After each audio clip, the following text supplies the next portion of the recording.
दोस्तों ये महट है आप देख रहे हैं सामने, ये पहले नगर रहा हुआ करता था। यहाँ पे पूरा नगर था एक राजा का। एक समय पे ये मकान हुआ करता था, एक समय पे ये महल हुआ करता था और ये इस समय खंडर में बदल चुका है, आप देख सकते हैं। अब यहाँ पे लोग घूमने के लिए आते हैं। पूरी जानकारी इसके बारे में मैं आपको बताऊँगा, बने रहिए लास्ट तक। और ये देखिए सब लोग घूमने के लिए आए हैं। आज विजयदशमी भी है और देखिए सब लोग घूमने के लिए आ रहे हैं। तो बने रहिए इस वीडियो के लास्ट तक और देखते रहिए। तो दोस्तों अभी हम उस स्थान पे हैं जहाँ पे राप्ती नदी सीधा दिखती है आपको। पीछे हमारे राप्ती नदी आप देख रहे हैं और यहीं पर ऐसा माना जाता है उस समय में डाकू अंगुलीमाल और जितने भी यहाँ पे नगर के वासी रहा करते थे था उस नदी से वो पानी भर के लाते थे और पीते थे। और इसी नदी में जाकर लोग स्नान भी करते थे। और जितने भी डाकू अंगुलीमाल हो गया या जितने भी इस नगर के वासी थे वो सब इसी नदी का इस्तेमाल करते थे अपने रोज़मर्रा की ज़िंदगी में।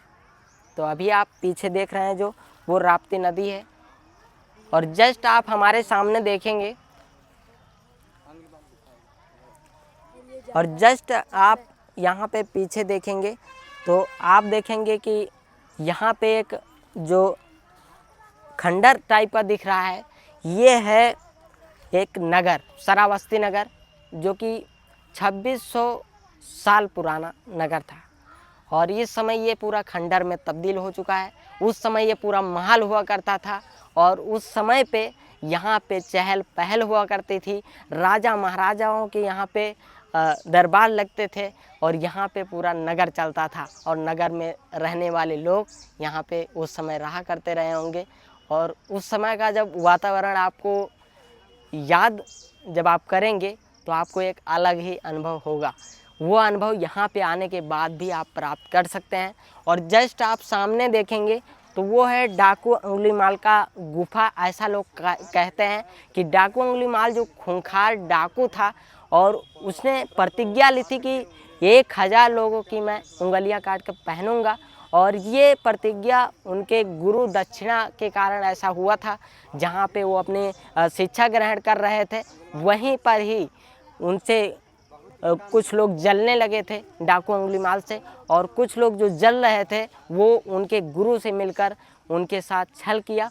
गुरु ने उनके अंगुलीमाल डाकू से कहा कि आप गुरु दक्षिणा में आप 1000 लोगों की अंगुलियां काट कर पहने तो वो मेरे लिए गुरु दक्षिणा होगी। तो इसीलिए इस पथ पर डाकू अंगुलीमाल चला और वो डाकू के नाम से प्रसिद्ध हो गया और बहुत बड़ा खूंखार डाकू हो गया। बहुत सारे लोग यहाँ पे उससे डरने लगे थे, पूरा नगर भयभीत था उसके आतंक से। लेकिन जब महात्मा गौतम बुद्ध यहाँ पे आते हैं तो उनको कोई भय नहीं था मरने का। तो एक बार वो यहीं पर आसपास में जंगलों में जा रहे थे और डाकू अंगुलीमाल उसी जंगल में मिला। यहीं पर वो पूरा जंगल था, पीछे आप गुफा देख रहे हैं, यही वो जंगल उस समय रहा होगा जहाँ पे भगवान गौतम बुद्ध उस डाकू अंगुलीमाल जो खूंखार डाकू रहा करता था उसको अपने बातों से अपने तरीके से उसको समझा कर एक अपना भिक्षुक बना लिया। और तब से लेकर वो सही राह पे चलने लगा। और डाकू अंगुलीमाल जैसा आप जानते हैं आखिरी में भगवान गौतम बुद्ध के बातों से प्रेरित होकर उनके मार्गों पर चलने लगा और देखते ही देखते वो खूंखार डकैत से वो एक अच्छा इंसान और भिक्षुक बन गया। तो ये पूरी कहानी अभी आपको उस गुफा को भी मैं आपको दिखाऊंगा। तो बने रहिए हमारे साथ, देखते रहिए ARB। तो दोस्तों अब यहाँ पे हम इसके अंदर चलने वाले हैं और आप देख सकते हैं जो इस तरीके से एक खंडर टाइप का दिख रहा है, ये उस समय ये श्रावस्ती का एक नगर रहा करता था और इस समय आप देख सकते हैं ये खंडर में तब्दील हो चुका है। और हमारे पीछे पूरा जो आप ईंटें की दीवार देख रहे हैं ये काफ़ी खंडर टाइप का हो चुका है। कभी ये महल हुआ करते थे, पूरा नगर यहाँ पे हुआ करता था, राजा महाराजाओं का दरबार लगा करता था। तो यहाँ पे जो अभी आप देख रहे हैं ये पूरा खंडर टाइप का हो चुका है। इसके बारे में हमें आपको ज़्यादा बताने की ज़रूरत नहीं है, सारी जानकारी आपको इंटरनेट पे मिल जाएगी। बस आपको हम व्यू दिखा सकते हैं और थोड़ा सा इसके बारे में बता सकते हैं। तो देखते रहिए, अभी आपको मैं डाकू अंगुलीमाल की गुफा भी दिखाऊंगा। बहुत सारे लोग यहाँ पे आते हैं और गुफा भी देखते हैं, और डाकू अंगुलीमाल उस समय किस तरीके से अपना आतंक फैला कर रहता रहा होगा, वो आप यहाँ पे आकर अंदाज़ा लगा सकते हैं। चारों तरफ आप देखेंगे, इधर राप्ती नदी है और हर तरफ आपको एक घना टाइप का जंगल दिख रहा होगा। ये उस समय और ज़्यादा घना जंगल रहा करता था, हालांकि अब झाड़ियाँ ही बची हैं सिर्फ। उस समय के सारे पेड़ नष्ट हो चुके हैं और आप सिर्फ बची है तो सिर्फ झाड़ियाँ। यहाँ पे आप देख सकते हैं, ये उस ज़माने की ईंट है। आप देख सकते हैं कितनी मजबूत ईंट रही होगी कि इतने पुराने समय की ईंट अभी भी वैसे के वैसे है। आप चाहे तो इसको दोबारा से यूज में ले सकते हैं, लेकिन ये इस समय गौतम बुद्ध की तपोस्थली के रूप में, धरोहर के रूप में यहाँ पे लोगों को देखने के लिए यहाँ पे अभी इसको ऐसे रखा गया है।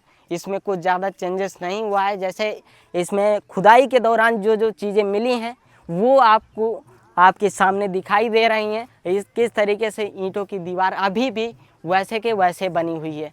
और यहाँ पे भगवान बुद्ध के जितने भी दर्शक हैं या भगवान बुद्ध को मानने वाले लोग हैं, वो आते रहते हैं। यहाँ पे दर्शन का स्थान है, यहाँ पे आते रहते हैं, सारी चीज़ें देखते हैं और उस समय का समय याद करते हैं। और अब दोस्तों हम उसी जगह पे हैं, लेकिन आपको एक अलग एंगल से ये व्यू दिखा रहे हैं। पीछे आप देख सकते हैं कितना सुंदर व्यू आ रहा होगा।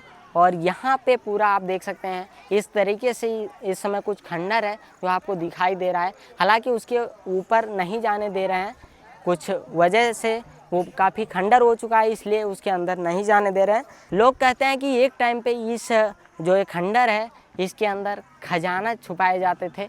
राजा महाराजा इसको खजाने को रखने के लिए इस्तेमाल करते थे। अंगुलीमाल गुफा के सामने आप देखेंगे तो ये आपको महत प्राचीन श्रावस्ती नगर का दृश्य दिखेगा। तो ये जो नगर है कोसल महाजनपद की राजधानी श्रावस्ती 6ठी शताब्दी ईसा पूर्व में अत्यंत महत्वपूर्ण नगर था। 1860 से अब तक श्रावस्ती में किए गए अनेक उत्खननों से प्राप्त साक्ष्यों से स्पष्ट है कि शहर प्राचीन जेतवन है, जबकि महत प्राचीन श्रावस्ती नगर का प्रतिनिधित्व करता है। राप्ती नदी के तट पर स्थित श्रावस्ती नगर 5.23 किलोमीटर की परिधि में फैला हुआ अनेक ऊंचे बुर्जों और प्रवेश द्वारों से युक्त ऊंची रक्षा प्राचीर से परिवेष्टित है तथा नगर क्षेत्र में अनेक मंदिरों, स्तूपों, मध्यकालीन मकबरों, आवासीय भवनों तथा प्राचीन सड़क के अवशेष पाए गए हैं। इनमें सोमनाथ एक जैन मंदिर है जो पश्चिमी प्रवेश द्वार के निकट स्थित है, जिसको मैंने आपको पहले ही दिखा दिया है, जिसके शीर्ष पर स्थित गुम्बद का निर्माण मध्यकालीन में किया गया था। सोमनाथ मंदिर वस्तुतः जैन तीर्थकर संभवनाथ के जन्मस्थल के रूप में मान्य है। पक्की कुटी की पहचान कनिंघम ने अंगुलीमाल के स्तूप से की है, जबकि पक्की कुटी से कुछ ही दूर स्थित कच्ची कुटी को चीनी यात्रियों द्वारा वर्णित सुदत्त से स्तूप से समीकृत किया है। उत्खननों से नगर की प्राचीनता प्रथम सहस्राब्दी ईसा पूर्व सुनिश्चित होती है।